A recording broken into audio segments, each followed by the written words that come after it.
తెలంగాణలో మొట్టమొదటిగా ఉస్తాద్ బిస్మిల్లా ఖాన్ అవార్డు ఉమ్మడి ఆంధ్రప్రదేశ్లో కూడా ఎవరికి రాలేదు. మన తెలంగాణ వచ్చిన తర్వాతనే తెలంగాణలో మొట్టమొదటి అవార్డు కొట్టిన మన ప్రముఖులు ఒక్కొక్క కళాకారులు ఇక్కడనే ఉన్నారు. వారికి ఒకసారి గట్టిగా చెప్పట్లు. ఉస్తాద్ బిస్మిల్లా ఖాన్ అవార్డు గ్రహీత మొన్ననే ఒగ్గు కథ మీద పరిశోధన జరిపించి ఒగ్గు కథను మరి బుక్కులో లిఖించినటువంటి ఒగ్గు కథను లిపిలేని భాషగా ఇన్ని రోజులు మనం అనుకున్నాం, కానీ ఒగ్గు కథను బుక్కులో పుస్తక రూపంలో రాసి మన అచ్చన్నపల్లి ముద్దు బిడ్డల పేరు కూడా అతని బుక్కులో 2 గీతలు రాసినటువంటి ఒగ్గు రవణ గారికి పాదాలు. ఆయన పిహెచ్డి చేసి బుక్ రాసి ఇంత పెద్ద గ్రంథం రాసి గ్రంథంలో అచ్చన్నపల్లిలో 2 పేర్లు ఉన్నాయి. ప్రముఖులు పెద్దలు పూజ్యులు మరి గౌరవనీయులటువంటి గాదర్ల బుగ్గన్న గారి పేరు 2వ పేరు నాదే రాసింది.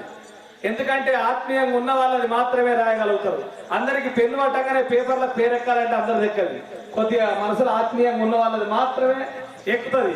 ఆ ఆత్మీయత కడుపులో దాచుకునే గుణం మన ఒగ్గు రవణకు ఉన్నది. ఒగ్గు రవణ అంటే చుక్క సత్యయ్య గారి మనవడు. మరి జనగామ జిల్లా నుంచి మరి అటువంటి జనగామ జిల్లా మాణిక్యపురంలో పుట్టినటువంటి మట్టిలో మాణిక్యం ఇవాళ మన అచ్చన్నపల్లికు తీసుకువచ్చి ఇవాళ ప్రోగ్రాం చేపిస్తున్నామంటే కేవలం డాక్టరేట్ పదవి కొట్టి డాక్టరేట్ పట్టాను అందుకొని పిహెచ్డి పరిశోధన జరిపించి ఒగ్గు కథకే ఒగ్గు మూలానికే వన్నె తెచ్చినటువంటి ఒగ్గు మాణిక్యానికి ఒక్కసారి గట్టిగా చెప్పట్లు. ఇంకా ఎన్నో వాటి మీద పరిశోధన చాలా మంది జరిపించారు. ఎన్నో రంగాలలో ముందరికి పోయిండ్రు. ఒగ్గు కథ మీద పెన్ను పేపరు పుస్తకం బుక్ పట్టినటువంటి ఏకైక వ్యక్తి మన ఒగ్గు రవణ గారు. అట్లనే ఒగ్గు కళాకారులకు శిష్యులు చాలా మంది ఉంటారు. చుక్క సత్యయ్య గారి కావచ్చు, మిద్దె రాములు గారు కావచ్చు. మిద్దె రాములు గారి పదాన్ని విని నేర్చుకున్న వాళ్ళు చాలా మంది ఉన్నారు. మరి చుక్క సత్యయ్య గారి పదాలు విని నేర్చుకున్న వాళ్ళు చాలా మంది ఉన్నారు. కానీ స్వతహాగా ఒగ్గు డోలు విద్యలో విన్యాసాలను సృష్టింపజేసి ఒగ్గు కథ రికార్డును మారుమోగించి ఒక 6000 మందిని కళాకారులు తయారు చేసినటువంటి మన మట్టి బిడ్డ మన డాక్టర్ ఒగ్గు రవణ గారికి ఒకసారి గట్టిగా చెప్పచ్చు. ఒక్కరు కాదు, ఇద్దరు కాదు, రాష్ట్ర స్థాయి మొత్తంలో 6000 మంది, ఒక్కరికే 6000 మంది శిష్యులు. ఇలాంటి డైనమిక్లు చాలా మంది ఉన్నారు. రాష్ట్ర వ్యాప్తంగా ఒక 8 లక్షల మందివి ఒగ్గు కళాకారులు ఉన్నాం. అందులో రాజన్న సిరిసిల్ల జిల్లా తీసుకుంటే 1,80,000 మందిని ఒగ్గు కళాకారులు ఉన్నాయి. 1,80,000 మంది ఒగ్గు కళాకారులు ఉన్నాయి. అచ్చన్నపల్లికి మరి ఒగ్గు కళాకారుల సంఖ్య 60కి దాటింది. ఇప్పటి వరకు అచ్చన్నపల్లిలో ఒగ్గు కళాకారుల సంఖ్య 60కి దాటింది. అట్లనే మా చుట్టుపక్కల పల్లెలు ప్రాంతాలు చూసుకుంటే 1,80,000 మంది, 1,80,000 మందితో అన్నను స్ఫూర్తిగా తీసుకొని అన్ననే 6,000 మందిని తయారు చేసింది కదా ఒగ్గు డోల్లో. మరి నేను కూడా ఒగ్గు కథలు ఎందుకు తయారు చేయొద్దు, ప్రభుత్వం దగ్గరికి లెటర్ పట్టుకొని పోవాలని లెటర్ పట్టుకొని పోయినా. లెటర్ పట్టుకొని పోతే అక్కడ డైరెక్టర్ సార్ ఉంటాడు, మామిడి హరికృష్ణ గారు. సార్ ఏమన్నాడంటే మీ ఎమ్మెల్యే సార్ తోటి, అంటే ఈ ఎమ్మెల్యే కాదు, క్లారిఫికేషన్ ఇస్తున్నా, మీ ఎమ్మెల్యే గారితో ఒక లెటర్ కొట్టించుకురంటే మాకు ఉపాధి కావాలి, మా కళాకారులకు శిక్షణ ఇస్తున్నామని ఒక లెటర్ కొట్టించుకొని రమ్మంటే కాళ్ళు అరిగేదాకా 9 సంవత్సరాలు తిరిగిన ఏకైక మొదటి మా బానిసను నేనే అని చెప్తున్నా సార్. 9 సంవత్సరాలు గేటు దాటడానికి నాకు అసలు వాళ్ళ ఇల్లు ఎట్టుంటుందో తెలియదు, వాళ్ళ ఆ గెస్ట్ హౌస్ ఎట్టుంటుందో తెలియదు. లోపలికి అడుగు పెడదామంటే సార్ రేపు రమ్మన్నాడు, సార్ ఎల్లుండి రమ్మన్నాడు. అన్న కిందోళ్ళకి ఇచ్చుడు, ఈ పేపర్లు కొట్టవోడు పక్కకు పారేసుడు, పేపర్ కొట్టవోడు పక్కకు పారేసుడు, కొట్టవోడు పక్కకు పారు. 9 సంవత్సరాలు పారేసి పారేసి పారేసి విరక్తి వచ్చి డైరెక్టర్ సార్ దగ్గరికి పోయి దండం పెట్టినా. సార్ నా పరిస్థితి బాగాలేదు సార్. ఏమైందా నీ పరిస్థితి కన్నా? సార్ మా ఎమ్మెల్యేనేమో ఉండడు, ఆయననేమో ఎక్కువ జర్మన్లు ఉంటాడు, కిందోళ్ళకి ఇంత పక్కకు పారేస్తారు సార్ కాగితాలు. దయచేసి మాకు నా వంతుకంటే ఎమ్మెల్యే సార్ లెటర్ లేనిది 100 మందికి 50 మందికి నీకు నేర్పిద్దామని ఉత్సాహం మత్తుకుంది, కానీ నాకు ఇచ్చేటందుకు అంత రైలు లేదే అన్నాడు. ఎంత ఉంది సార్ మీ దగ్గర, మీ జమీన్ ఎంత ఉంది సార్, మీరైతే గవర్నమెంట్ అధికారిగా ఎంత ఇవ్వగలుగుతారు సార్ అంటే ఒక 25 మందికి 25 మందికి ఇస్తానే అన్నాడు. సార్ అట్లా నువ్వు 10 సార్లు ఇచ్చినా 250 మంది తయారు చేస్తా సార్ నేను ఆయన దండం పెట్టి తెచ్చుకున్నా. కానీ ఇప్పటి వరకు ఒగ్గు కథ కాలక్షేపాన్ని ఎమ్మెల్యే గారి లెటర్ మీద, పాత ఎమ్మెల్యే గారి లెటర్ మీద ఒక్కసారి కూడా చేయలేదు. అలాంటి కార్యక్రమాలు చేయడానికి జనగామ జిల్లాలో వాళ్ళకు రాజకీయంగా వాళ్ళందరూ సపోర్ట్ చేసిండ్రు.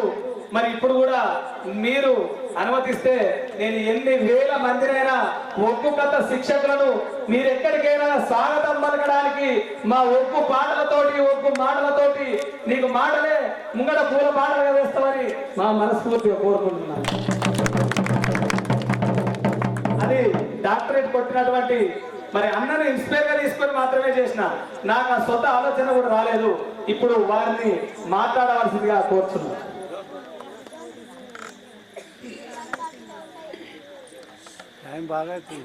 శివ శివ నీలకంఠ చిత్తగించేటియాళ్ళ బసవయ్య నీ పూజ ప్రార్థన చేసేటియాళ్ళ శివ పంచాక్షరి మంత్రం పఠించేయాళ్ళ చక్కని సాయంకాలం వేళ కొత్తగా ఉత్తీర్ణులైనటువంటి శాసనసభ సభ్యులు, అలాగే ప్రభుత్వ చీఫ్ విప్ గారు, ముఖ్యంగా బహుజన వర్గాల నుండి, వెనుకబడిన వర్గాల నుండి ఒక ఎమ్మెల్యేగా ఎదగడం అంటే అది మామూలు విషయం కాదు. ఎన్నో ఆటుపోట్లు, ఎన్నో కష్టసుఖాలు ఓర్చుకొని అడ్డంకులను దాటుకొని వెళ్తే మాత్రమే కొందరి మీద విజయం సాధించగలుగుతాము. అది ఆది సీనన్న సాధించాడు. వారికి హృదయపూర్వకంగా తెలంగాణ రాష్ట్ర ఉగ్గుపీర్ల కళాకారుల సంక్షేమ సంఘం పక్షాన వారికి హృదయపూర్వకమైనటువంటి క్షణార్థులు తెలియజేసుకుంటూ, ఎందుకంటే ఈ విషయం నేను ఎందుకు చెప్తున్నానంటే, ఒక కళాకారుని కష్టం మరొక కళాకారునికి మాత్రమే తెలిసి ఉంటుంది. ఒక బహుజన బిడ్డల కష్టం మరో బహుజనునికి మాత్రమే తెలిసి ఉంటుంది. ఆకాశానికి సూర్యుడందం, అమ్మ ముఖానికి కుంకుమందం, వాకిట్లో ముగ్గందం, కడపకు బొట్టందం, ఊరికి ఒక కళాకారుడందం అని చెప్పి డాక్టర్ చుక్కా సత్తయ్య గారు చెప్పిన మాట ఇవాళ నేను ముందు చెప్తున్నాను. ఇవాళ ఆది సీనన్న వస్తుంటే మా డప్పు సోదరులు, డప్పుల కళాకారులు, అక్కడ మా ఒగ్గు కళాకారులు అంగరంగ వైభవంగా వాళ్ళే ఎమ్మెల్యేలైనంత ఆనందంగా ఇవాళ నృత్యం చేసుకుంటూ ఆది సీనన్న తీసుకొస్తుంటే ఇది కదా మనకు కావాల్సింది. అంటే ప్రజల నుండి వచ్చిన నాయకునికి, ప్రజల కోసం వచ్చిన నాయకునికి ఆ డోలు తాళాల మధ్యలో, ఆ డప్పుల చప్పుళ్ళ మధ్యలో, ఆదినాదాల మధ్యలో ఇవాళ స్వాగతం పలికిందంటే నిజంగా వాస్తవానికి కృతజ్ఞత చెప్పాల్సింది అన్న కాదు, నిజంగా కళాకారులతో పాటు ఈ అచ్చనపల్లి గ్రామవాసులు కృతజ్ఞతలు చెప్పుకోవాలి. ఎందుకంటే రానున్న కాలం అంతా కూడా, అభివృద్ధి కాలం అంతా కూడా ఆది సీనన్న చేతిలో ఉన్నది ఈ అచ్చనపల్లి గ్రామం. కళాకారుల కష్టాల విషయానికి వస్తే నేను ఎక్కువ చెప్పను, ఎందుకంటే చెప్పుకునేంత పెద్దవి కాదు, చెప్పుకునేంత చిన్నవి కాదు అవి. సీతమ్మ శ్రమలు, ఎల్లమ్మ కష్టాలు అన్నట్టుకుంటాయి మా కష్టాలు. ఒక్క విషయం మాత్రం తప్పకుండా చెప్పగలుగుతాను, నేను ఖచ్చితంగా చెప్పగలుగుతాను. ఒగ్గు కళాకారుడు అయితే ఏమొస్తుంది? మహా అంటే పట్నాలు వేసుకుంటాం, మహా అంటే కథ చెప్పుకుంటాం, మహా అంటే ఒగ్గుడోలు కొట్టుకుంటాం, ఇంతే కదా మనకు తెలిసిన విషయం. అయితే కాదు, ఒగ్గు కళాకారుడు అయితే అంటే నాట్ ఓన్లీ ఒగ్గు కళాకారుడు, డప్పు కళాకారుడు కావచ్చు, చిందు యక్షగాన కళాకారుడు కావచ్చు, శారద కథ కళాకారుడు కావచ్చు, మందగెచ్చులు కావచ్చు, బుడగజంగాలు కావచ్చు, కాటి కాపర్ల కళాకారులు కూడా కావచ్చు. వీళ్ళంతా దిగువ మధ్య తరగతి బహుజన దళిత కులాలకు మాత్రమే చెందినవారు. వీళ్ళు తలుచుకుంటే ఏమవుతుంది అనేది ఒక 3 ముక్కల్లో చెప్తా. ఒక ఒగ్గు కళాకారుడు తదేకంగా తన మస్తిష్కంలోకి ఒక ఆలోచన తీసుకొని, మారుమూల గ్రామంలో పుట్టినటువంటి కళాకారుడు తన కళను నమ్ముకొని, తన కళే శ్వాసగా, తన కళే ధ్యాసగా బతికి అంచెలంచెలుగా వెదిగి ఢిల్లీలో ఉన్నటువంటి national school of drama, NSD అంటారు దానికి గెస్ట్ ఫ్యాకల్టీగా వెళ్ళి వాళ్లకు ఎల్లమ్మ కథను బోధించవచ్చు. అది నిరూపితం చేసింది మన ఒగ్గు కళాకారులు. నెంబర్ 2,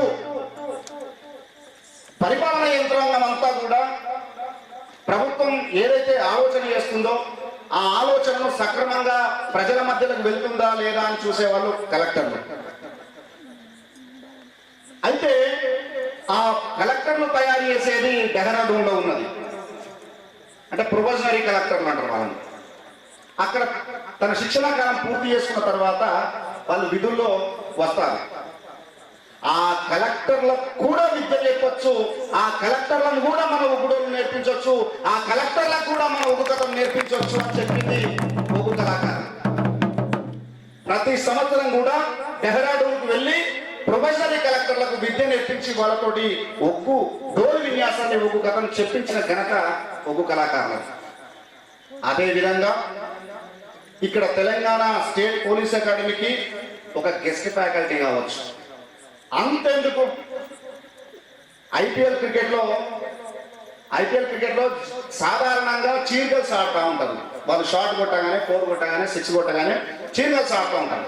కాదు, దానికి బదులుగా ఒగ్గుటోళ్ళు కొట్టచ్చు అని నిరూపించింది ఒక కళాకారు. హైదరాబాద్ మనకు ఏదైతే జట్టు ఉందో ఆ జట్టు తరఫున 20 మందిని వెళ్ళి 8 మ్యాచ్లకు డోలు కొట్టొచ్చు. ఇట్లా చెప్పుకుంటూ పోతే చాలా ఉన్నాయి. అంటే మారుమూల ప్రాంతానికే పరిమితం కాదు, మనం తలుచుకుంటే ఏమైనా చెయ్యవచ్చు, అసాధ్యాన్ని సైతం సుసాధ్యం చేయవచ్చు అనే సంకల్పం మనదైతే ఖచ్చితంగా ప్రభుత్వం బహుజన వర్గాల నుండి వచ్చినటువంటి గొప్ప నాయకులు మనకు తోడున్నారు. కాబట్టి మీరు ఏ కోశాన కూడా భయపడాల్సిన అవసరం లేదు. ఖచ్చితంగా మన దగ్గర టాలెంట్ ఉన్నప్పుడు, మన దగ్గర సంకల్పం ఉన్నప్పుడు ఖచ్చితంగా మనము దేశ విదేశాలను సైతం మన కళను ఒకరు ప్రదర్శించి తెలంగాణ యొక్క గొప్పదనాన్ని, తెలంగాణ యొక్క సంస్కృతిని, తెలంగాణ యొక్క సాంప్రదాయాన్ని అక్కడ గలగలలాడించి మన యొక్క మాతృత్వపు జాడలను మనం అక్కడ చూపించి రావచ్చు అని కూడా నేను సవినయంగా మీ అందరికీ మనవి చేసుకుంటాను. మీరు ఎప్పుడు కూడా కళాకారులు అయినందుకు ఎప్పుడు బాధపడకండి, గర్వించండి, గొప్పగా భావించండి. ఎందుకంటే కళాకారుడు భగవంతుడికి అత్యంత దగ్గరగా ఉంటాడు. కళాకారుడు ఏం చెప్పినా భగవంతుడు వింటాడట. ఇది చాలా మందికి తెలుసు. ఎందుకంటే కళాకారులు పొద్దున లేవగానే శివ శివ నీలకంఠ సిద్ధగించేడి అల్లా బసవయ్య నీ పూజం ప్రార్థన చేసేడి అల్లా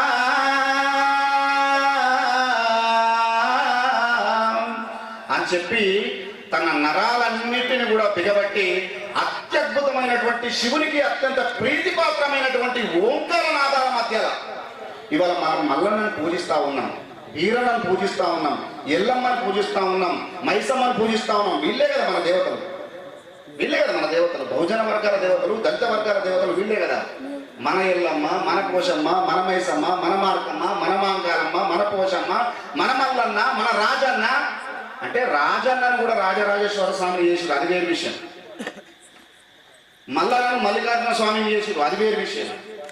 అదో పెద్ద లొల్లి ఉన్నది. ఇంకా మల్లన్నకు బండారు పూజలు జరగనివ్వడం లేదు, అది త్వరలో మీ దృష్టికి తీసుకొస్తామన్నది. కాబట్టి ఇట్లాంటి సందర్భాలను మనం కొద్దిగా దృష్టి పెట్టుకోవాలి. ఎందుకంటే సంస్కృతిని కాపాడుకోవాలంటే, కళ బతకాలంటే కళాకారులు బతికి ఉండాలా. కళాకారులు బతకపోతే కళ బతకదు. ఈ చిన్న విషయాన్ని మనం దృష్టిలో పెట్టుకొని ఇప్పుడు ఉన్నటువంటి ప్రభుత్వం కళాకారుల యొక్క ప్రభుత్వం. ఎందుకంటే ఇంతకుముందు పెద్దలు చెప్పిండ్రు, ఇందిరమ్మ ఉన్న కాలం నుంచి మొదలు పెడితే ఇప్పటిదాకా కూడా ఆశతోనే ఉన్నారు. ఖచ్చితంగా 20 సూత్రాల పథకం మీద కథ చెప్పిండ్రు, ఇందిరమ్మ మీద కథ చెప్పిండ్రు, రాహుల్ గాంధీ మీద కథ చెప్పిండ్రు, రాజీవ్ గాంధీ మీద కథ చెప్పిండ్రు, సోనియా గాంధీ మీద కథ చెప్పిండ్రు. ఈనాటి రేవంత్ రెడ్డి గారి మీద మేమే చెప్పొచ్చిన కొడంగల్లో కథ. కాబట్టి ఇప్పుడున్నటువంటి ముఖ్యమంత్రి గారు కూడా 200 డోలను పంపించినాం కొడంగల్కు. కాబట్టి కళాకారులు నాకు తెలిసి నేను ఒక 50-60 మందికి డోల్ ప్రోగ్రామ్ చేయొచ్చు. 99% విజయ శాతం. అంటే 99% మేము డోల్ కొట్టిన దగ్గర ఖచ్చితంగా గెలిచింది. అది నా గొప్ప అని చెప్పట్లేదు, అది మల్లన్న గొప్పదనం, బండారు గొప్పదనం, ఒగ్గుడోలు గొప్పదనం. అంటే ఒక పాజిటివ్ ఎనర్జీ. ఖచ్చితంగా మాకు చేయండి అని చెప్పి ఈసారి డోళ్ళు దొరికినటువంటి, అంటే కళాకారులు దొరికినటువంటి గొప్ప అవకాశం ఏర్పడింది. కాబట్టి కళాకారుల కష్టాలు సార్ 1-2 చిన్న విషయాలు చెప్తాను సార్. కళాకారులు ఏం కోరుకోరు సార్. మా డప్పు కళాకారులైనా, ఒగ్గు కళాకారులైనా ఎట్లా మీలాంటి పెద్దలు వచ్చినప్పుడు వాళ్ళ గురించి ఒక్క మాట చెప్తే సరిపోద్దన్న. ఒక్క మాట చెప్తే మా గురించి చెప్పిండు సీనన్న అని చెప్పి 10 మందికి చెప్పుకుంటారు, 10,000 మంది చెప్పుకుంటారు. ఇంత మనసున్న వాళ్ళు కళాకారులు. కాబట్టి కళాకారులను మీ గుండెల్లో దాచుకొని, ఎందుకంటే ఇంతకు ముందు పెద్దలు చెప్పినట్టుగా ఏమందలేదు ఆశగా, అంటే డప్పు సంఖ్యకేసుకొని ఎవరైనా ప్రోగ్రాం చెప్తారేమో అని చెప్పి ఇంటి ముంగట గడప మీద కూర్చున్నటువంటి రోజులు గత 9 ఏళ్ళు గడిచిపోయినాయి. ఇప్పుడు ఎందుకంటే ఆ 550 కళ అంటే ఆ పోస్టులు ఎవరి పాలైపోయినా మాకు తెలియదు.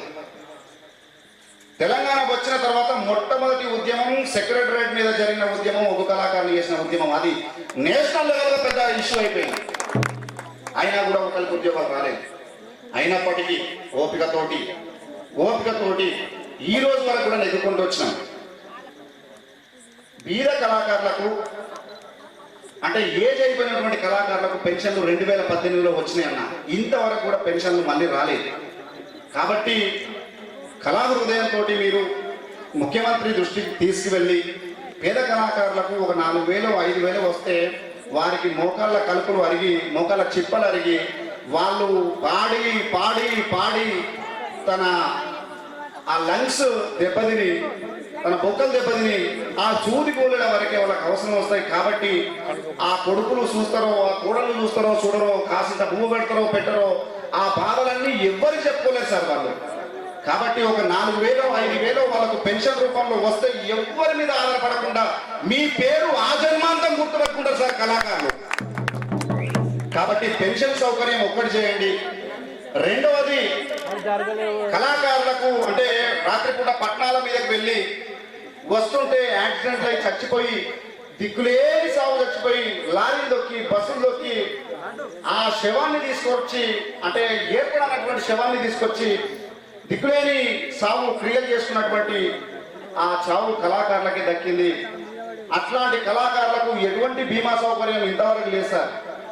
కాబట్టి కళాకారులైనటువంటి వాళ్ళకే, అర్హులైనటువంటి వాళ్ళకే, పేద కళాకారులకే ఆ బీమా సౌకర్యం ఏదో ఇస్తే వారి పిల్ల తరం కూడా మీ పేరు చెప్పుకొని వాళ్ళు ఏదో కాసింత 4 బుక్కలు వాళ్ళ నోట్లోకి వెళ్తుంది.